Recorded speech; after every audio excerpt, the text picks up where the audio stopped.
Let's solve a linear equation. I'm going to assume you already know what a linear equation is, so I'll get straight into it. Let's go 4x minus 1 equals 7. Now what we're trying to do here is work out what value does x have to be to make this entire equation true. So that is 4 times by what number minus 1 is equal to 7. The way I'm going to show you to do this is through applying inverse operations. Now, an operation is something that we do to a number to change it. That's the basic way you can think about it. So, what operations have been applied to this x? Well, firstly, there is a times by 4. I'm going to write that over here, times 4. There's our first operation. After it was times by 4, we subtracted 1. Okay, let's put that subtract 1 there. So our whole goal in this situation is to rewrite this equation in such a way that we get x equals a number. Then we've determined the value of x. So to do that, we have to remove these operations. We have to get them away from x. So, thinking back to our inverse operations, an inverse operation is the opposite operation. So we have minus 1, and we go plus 1. We have a times by 4, inverse is divide by 4. Now there's a specific order that this has to go in. One way to think about it is to first start at the x. Let's look at it. There's x. What was the first thing that happened to this x? Well, it was times by 4. The second thing to happen to this x was then 1 was subtracted from it. So we've written that in this order here. First it was times by 4, then 1 was subtracted. Now the way we apply these inverse operations is backwards. So we will start here at the minus 1, which inverse is plus 1, and then we'll work backwards to where the times 4 becomes the divide 4.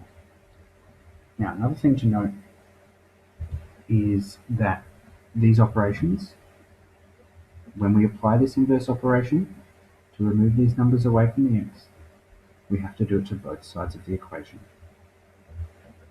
Now we'll start with this plus 1, because that's the first one we have to use. We have 4x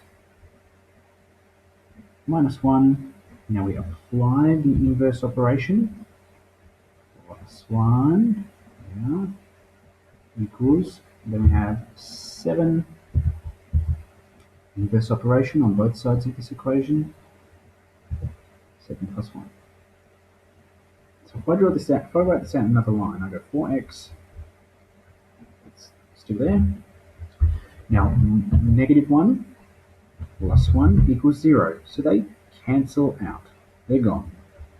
We've effectively removed this 1 away from this x, from this 4x. So we're left with equals 7 plus 1 is 8.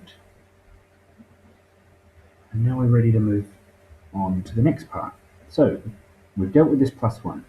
Gone. Our next operation that we have to deal with was this times by 4. That one. So what do we have to do to undo the 4? We divide by 4. That's our inverse operation. So I'll rewrite that over 4x equals 8. Now we apply our inverse operation and divide by 4. We divide both sides by 4. Now here's this part. Let's see, 4x divided by 4. Well, these 4's cancel out. Now if they cancel out, those 4's are gone. So I'm just going to erase them. And now look where we are. We're at x equals a number. Now we can simplify that number. When you're 8 divided by 4, 2. So x equals 2.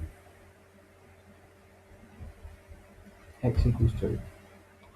That is the answer we're trying to get to. Now, how can you work out if you got it right? Well, first you might just be able to look at this and go, yeah, I know that 4 times 2 minus 1 equals 7.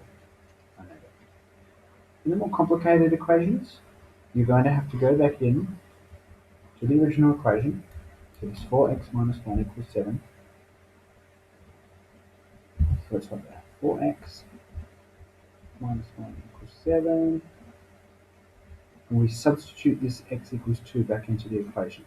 That means wherever I see next, I'm going to put a 2. So 4, what goes next there? 4 times 2 minus 1 equals 7. I'll work that out. 4 times 2 is 8. Minus 1 equals 7. 8 minus 1, 7 equals 7. That makes sense. So we must have been correct.